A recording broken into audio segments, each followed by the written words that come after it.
Script 920 words, within target range. In 106 AD, Rome erased an entire desert civilization from the map. The Nabataeans built hidden cities that survived on 4 inches of rain a year. Underground, invisible, impossible, you were never taught their name. There's a reason for that, and the reason isn't the desert. It isn't even the empire that crushed them. It's what they knew, and who couldn't afford for you to know it too. Picture southern Jordan, red sandstone canyons, temperatures that hit 120 degrees.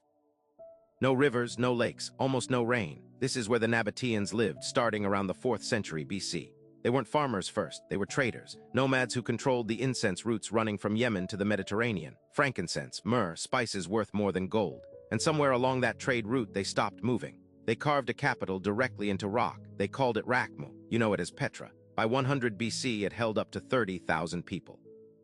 In a desert that couldn't support a village. That's not an exaggeration. That's the mystery. Here's the part that doesn't make sense until it does. The Nabataeans built over 200 reservoirs. Cisterns carved into solid rock, some holding hundreds of thousands of gallons.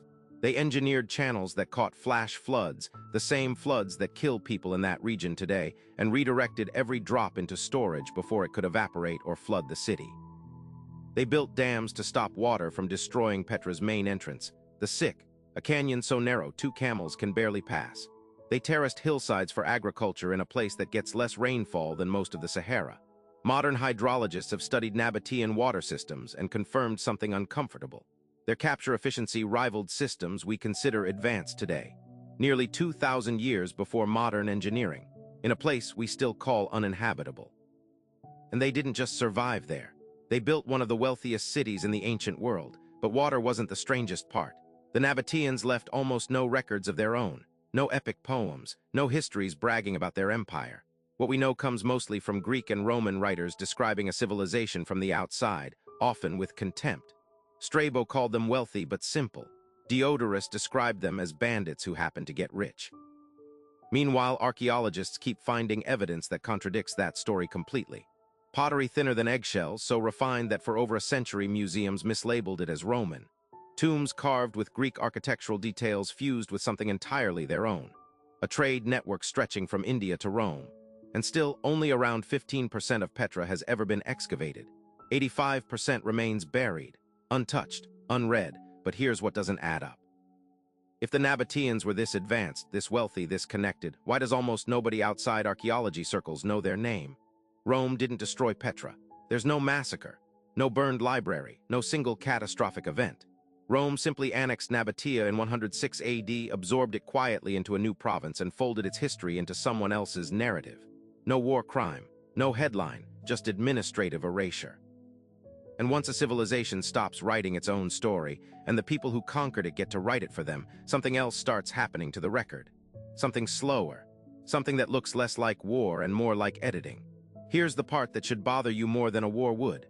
When European archaeologists arrived at Petra in the 1800s, they didn't find an unknown civilization.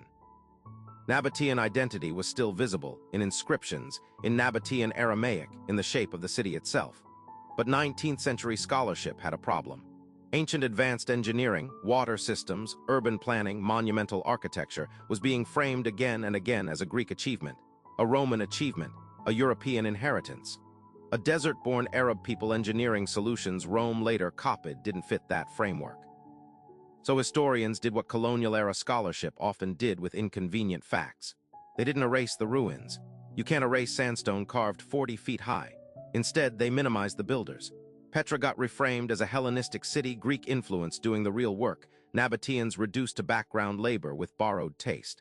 The water engineering got filed as regional adaptation instead of genuine innovation. The wealth got explained away as banditry, not trade mastery. Not one lie, 1,000 small ones, each footnote shaving credit somewhere else. And it worked well enough that a civilization which outsmarted the Sahara never made it into a single standard textbook chapter. Not because the evidence wasn't there. Because crediting it meant rewriting who got to be called advanced in the first place. So ask yourself what else got the footnote treatment. How many unexplained, ancient engineering feats, conveniently credited to unknown influences, or to later empires who definitely did it all themselves, actually belonged to people history decided weren't allowed to be the geniuses of their own story. The Nabataeans aren't an isolated case. They're a pattern.